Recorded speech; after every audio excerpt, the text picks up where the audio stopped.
Hello and welcome in.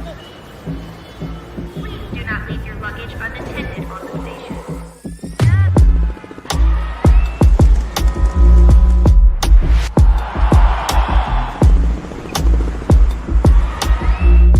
Welcome to the show. Oh man, that music should have kept going. What a great win by the Nuggets. What is up, everybody? Welcome to Guerilla Sports Off Court. My name is Ruben Villalobos. I got BK with us tonight, and first time doing this show together. This is pretty fun. But yeah, Nuggets get a win, 122-110 over the Grizzlies, and I guess this is the Nuggets' second game for the Emirates Cup. And what a great win without Nikola Jokic. Some storylines. Michael Malone. I think did he tie Doug Moe, or did he surpass him? No, they're now tied. He was 2 games behind him, heading into the road. Tied. They're tied, so he can set the record Friday night, where we hope Joker will be back against the Mavs and as the Western Conference reigning Western Conference champs, looking for a little revenge. Kyrie comes in as 43 just the other day, and now they play again, and so Michael Malone can pass Doug Moe for the most wins all time. I want to say Doug's either at 430, whatever it is 431, 432, 433. But it was good to get a bounce back win after 2 tough games. Absolutely. And good to see Jamal Murray play the way he played, going 10 of 20 from the field and 5 of 10 from behind the line, matching his jersey number with 27 to lead the way for all scores for the Nugs. And also Russell. Russell Westbrook with his 200th career triple-double. He was very impactful tonight. He was just it seemed like the Nuggets were just absolutely feeding off his energy when he came into the game, and it seems like the Nuggets were just from the jump. They were playing really fast. They were playing really hard, and they seemed like they had it kind of going a little bit better than the previous 2 games. So that was great to see. But BK, give me your quick takeaways from this game and what you thought of just the overall effort without Nikola Jokic. Well, it was good to show, especially when you saw the number that was out there earlier today about their production when Joker's out, and the stark contrast of when Joker's on the floor and plays in a game and they're the most efficient, best offense in the history of basketball. And then when he's off the floor, they're the worst offense maybe in the history of basketball. And it's a difference of 32 points a game, and the efficiency goes way down. And so to get that win against also an underman Grizzlies team who you just saw Sunday, so your game plan was going to be to adjust to what didn't work. They didn't shoot the ball remarkably better from 3, but just a little bit better, 12 of 36, so slightly better than on Sunday. But they were obviously able to just kind of push the pace. They got out rebounded again by 5, but they got to the line a little bit more. They got to the line 22 times. They were great, and obviously Grizz get there more, but I think they just the defense when it mattered. And then they opened up a big lead. I think that helped too, even though the Grizz did a good job of kind of chipping away at it over and over. Well, no John Morant, no Zach Edey, and obviously no Marcus Smart. So that definitely helped the Nuggets kind of get themselves going a little bit without having to worry about John Morant pushing the pace, because we all know John Morant loves to push the pace. And the Nuggets had that issue even without John Morant. The Nuggets had a bit of an issue in transition. They were letting a lot of transition buckets, easy buckets. Malone had to take a timeout up 20 because the Nuggets were just not they were just allowing easy buckets. And so to me, when we were talking about Jokic earlier and the discrepancy and like how efficient the team is with and without Jokic, to me, you even with this win tonight, it almost solidifies Nikola Jokic's MVP case, because he's so incredibly valuable to this team, and you've seen it. And to me, that just kind of solidifies Jokic. Yeah, and he obviously has to. Sorry, he obviously has to continue to produce all year long. No reason to think that he won't. But if his numbers stay anywhere near where they've been, and I get that he's having his best statistical year ever, which is crazy to think that he could maintain this for, we'll call it 75 games, total 75 play, just, give him a couple nights off here or there, whatever it may be. And that's, again, assuming he's going to get back and get going Friday. Hope everything's okay there. And they keep things pretty quiet. So we don't know if a baby was born, if everything's going smoothly. At least I haven't seen and haven't heard. But if he maintains this and you see what they are with him and without him, especially if he misses a game here or there down the road, and they finish as a top 3 seed or find a way to win the West, there's no reason to think he won't get his fourth MVP, and he should. He's doing things that have never been done. And even though his game isn't the flashiest, people, and I guess I don't know how many league MVPs Tim Duncan had, but when you have LeBron and Kevin Durant over and over calling Joker the best player in the world, and everyone kind of agreeing with it, then you have to resonate around the league. Yeah, you have to. It's game recognizing game. But again, it was good to see him tonight bounce back, and Christian Brown gets you to 19. MPJ with 24, even though he didn't make a three, still 11 to 20 from the field. He was active on the glass. He had 10 boards. Westbrook, like you mentioned, the triple-double with the 12 points, the 14 assists, 10 boards. I think people maybe underestimate Russell Westbrook's passing because they look at triple-double, but you don't think about what the assists mean in that regard kind of throughout his career where he's posting all those triple-doubles, averaging a triple-double for two seasons in a row there in OKC. And because he's always playing up tempo and always attacking, it does make for easy shots. And so it's not the same way Joker runs an offense necessarily, but when Russ is out there as the floor general, he's going to continue to get downhill, and that's going to create plenty of wide open looks. So they just need to knock him down. Yeah, and I really loved it, Russell Westbrook's defensive effort today. I mean, he was on the floor sliding, trying to get loose balls, slapping, balls down whenever he's like in the post, and he was just incredibly efficient with like how he drove. And I think he only had like 2 turnovers, which is kind of surprising for Russell Westbrook, who plays at such a quick pace. He kind of took care of the basketball as well, but he also really got everyone involved. And like you said, the assists, people don't really realize that it's a big part of having a triple double. And it would always bother me when back in the day when he was getting all these triple doubles, on a daily, people were like, well, that's just stat padding. And I'm like, how can it be stat padding and be kind of selfish when you're getting assists? So it was great for him to get another one. And he seemed pretty happy post game to get another one under his belt. And first player ever to hit 200 triple doubles. That's an amazing feat.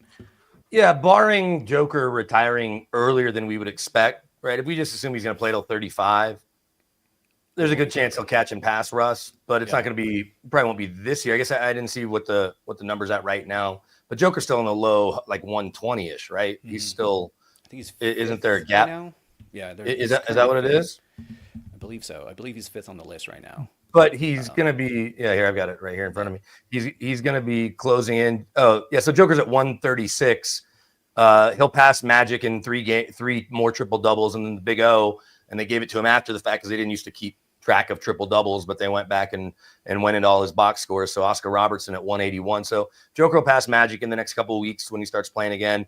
And then he's going to be a 60 or so behind Russ. And Russ is obviously still adding to it. He's just not going to have as many as Joker. So it's going to take a couple seasons, I would think. But and Russ isn't just stopping playing, but Joker will catch him and pass him, barring something unexpected. Yeah. Nonetheless, it's fun to see. And you can see, I was having this discussion with friends earlier, why Joker wanted Russ.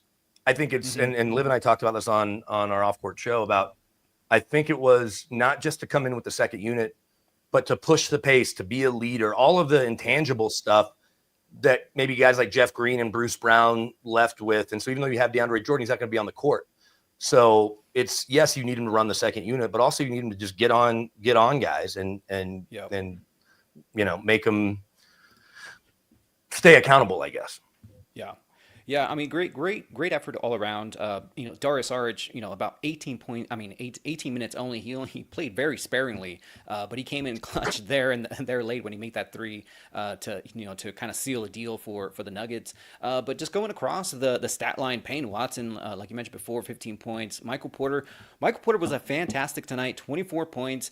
He went 0 of 4 from the 3, but you know what? I really loved how he was just driving down the lane, not really settling. If his shot wasn't falling, he would just keep driving down the lane, and he seemed to really elevate this floater that he's been working on. It's been money lately. That was awesome to see him like really attacking the rim. And he seemed just really free-flowing out there, very confident. I love that about Michael Porter tonight. But also Jamal Murray, he was great tonight. He had some iffy moments there late because he was Yeah. just so tired. But again, a great stat line, and it was great to get a good bounce back from him after a bit of a disappointing play the last game versus the Grizzlies. And also Christian Brown has just been the most consistent nugget throughout the entire season. And, we're looking at Christian Brown and he just keeps erasing the memory of KCP because he's just been playing phenomenal. Yeah, with CB, and this conversation came up as well. I don't know if he gives you this his whole career, great. I don't know if his ceiling is much higher. I'm not saying that he won't have a 20-point game, a 30-point game, but I don't think he's going to go from, like, he's averaging right around 15, 16 points. Yeah. I don't think he's going to all of a sudden be a 23-point a game kind of guy, let alone a 30-point score, even as a starter in the NBA. This team doesn't I'm just talking about over the next 5-7 years. I think he's going to be exactly this, and that's what they need right now when the lineups look different. And he's and he gets on his second contract. And there's also a world where, just knowing the math of it, maybe his second contract isn't with the Nuggets. I'm not saying that they want to move on from him. I'm just, without getting into all of it. The better he plays, the more expensive he's getting for Nuggets to retain. And but I think if somebody pays him, they're going to be paying him to play like this. They're not going to be paying him to then, if you had a better opportunity, if you're on a crappier team, you're going to go score 30. Like, I don't think he has that extra club in his bag, if you will, that he's really, because even at Kansas, he wasn't the most prolific scorer. He was just this. He would knock down threes. He would attack. He'd play great defense. Ochai Agbaji scored a lot more frequently than CB did in terms of, being the leading scorer, and even some of their bigs would score more. And so CB kind of gave you this, but for this team, it's perfect. And it is erasing the memory of Bruce Brown. And then I think you also have to factor in what both Julian Strawther and Peyton Watson are doing, taking their bigger step. And it was good to see Trey Alexander obviously log some minutes tonight. Oh, I know. Did he score any points? I don't think he did. He did. And he was 0 for 3, missed the 1 3 that he took, but you get 10 minutes out of him. And you were talking about, obviously, the fatigue setting in with no Joker. It is going to just fall on everybody else. And with Jamal, he obviously took it upon himself to play up to that contract and bounce back, like you said, from the game Sunday. But also, I think that the injury to Vlatko early in the first half, that was a bit scary for him because certainly scary. Yeah, he had a dynamic dunk. I mean, it was a transition dunk. He dunks it hard, and then he just lands really awkwardly on his left leg, and he immediately, you can see the pain in his face, and he was like, "Oh my God, please just call a timeout or something like that." So hopefully he's all right. But he was playing great up until that point, and it kind of sucks to see him kind of leave the game with another knee injury, the same knee that he's coming back from. So that was a little disappointing from him, and hopefully he gets better as the season goes on, and we'll see some more Vlatko hopefully, because he was great tonight. And there haven't really been any updates yet as they get into the post game. So you just hope that it's not as scary as it could be when you see a guy that's coming off a knee surgery go down. Yeah. I mean, Nuggets had a very comfortable 20-point lead. When was that 20-point lead? Was that early in the third when they were they were kind of cruising in the third, and they were definitely they were all of a sudden 20. The Grizzlies 20 became 13, then it became 11, then it became 8, then it became 7, and you're like, hey, but then Russ comes down, hits a big 3 to extend it, and I think that certainly helped. But I mean, they're up 76-58 at the 8-minute mark. They were up 81. Yeah, they were up 24 at one point. 25. They were up 83-58, and then they just kind of took their foot off the gas. And there's always going to be this criticism of the second unit when the game gets close again. And so I think that's kind of one of those things where you just, you hope that over time they just continue to kind of work past all of that. I do feel like this game was a very good way, obviously you want Jokic in it every time, but to get this type of win with no Jokic and the type of effort that they gave tonight, we've been talking about the young guys pretty much all season of like they're going to get better and you have to play them and hopefully they improve over time. And they seem like from the first game, from the opener till now, it seems like they're finally starting to get their groove and Payne Watson is starting to hit his threes. His release is still a little slow, but he seems a lot more comfortable taking those threes. He definitely had a big one tonight, and it's just great to see a team effort win without Jokic, and this is going to just boost the confidence of all the young guys, particularly Julian Strawther, who he had a bit of a rough outing defensively, but he was hustling all night on defense. I'm sure Malone loves to see that, but just overall for the young guys, I think this was a great win to just get under their belt. Yeah, that's been kind of the best thing about the young guys are playing. Zeke Naji getting more minutes. Obviously, we had seen a lot of Hunter Tyson in recent games, even though we didn't see him lately. Sarge having to play more out of necessity because it's a long season and you're going to have bumps and bruises. You're going to have personal reasons. You're going to have all these things. And then you get to the playoffs, but you're going to want the certainly the two young guys. CB is now graduated. We need to, not that we can't call him a young guy, but I think this is what he's going to be, right? He's entrenched as your starting two guard. But with Peyton Watson and Julian Strawther specifically, you're going to need to see more out of them and then figure out what you're going to do as far as your backup center. And you can cheat sometimes and use Peyton Watson there. I think they will again against the Mavs on Friday. But in general, you're going to rely on Watson and Strawther and Russ in the playoffs, and you're going to need one more, whoever that ninth guy is. But assuming everybody's healthy with AG back, Strawther and Peyton not only getting these starts, but getting these quality minutes is just going to continue to be huge. Yeah. Again, Nuggets get a win at the Grizzlies. They get their first Emirates NBA Cup win. Great win once again, 122-110. And they're back home. They get three is off, so they're going to get a little bit of practice time this win ensured they don't have practice tomorrow. Yeah, and then they'll practice Thursday and then be on the court Friday night. Yeah, but great win for the Nuggets. This is awesome. But we're gonna wrap it up. Any final thoughts, BK, before we leave? No, it's just good. It's just good to get back in the win column against a beatable team because every win and every loss is going to matter. Liv and I talk about it all the time, and I know we'll talk about it in passing. Every win's going to matter, and if you drop them to a bad team, you've got to make them up by beating a good team. But win the games you're supposed to win, and you're going to be fine. But we know it's going to come down to the final couple days of the regular season because of how jam-packed, how talented the West is. And so getting back in the win column, if they can, Emirates Cup, whatever, it's exciting, fine. And the $500,000 is cool. But just getting wins to help your standings at the end of the year is what matters. Yeah, especially I'm always adamant about getting wins against Western Conference opponents, and tonight was great, and so just another one to add to the list. So, and also, it's just good to end the road trip on a high note. So, absolutely, again, Nuggets get a great win, and that's gonna do it for us from tonight from our home studios. First time doing a little post game with BK. Hopefully you enjoyed it, everybody. Make sure to follow us on YouTube, Twitter, X, whatever you want to call it, Instagram, TikTok. We're everywhere, and let's go Nuggets and great win. Have a wonderful night, everybody. See ya, BK. Thanks for joining me today.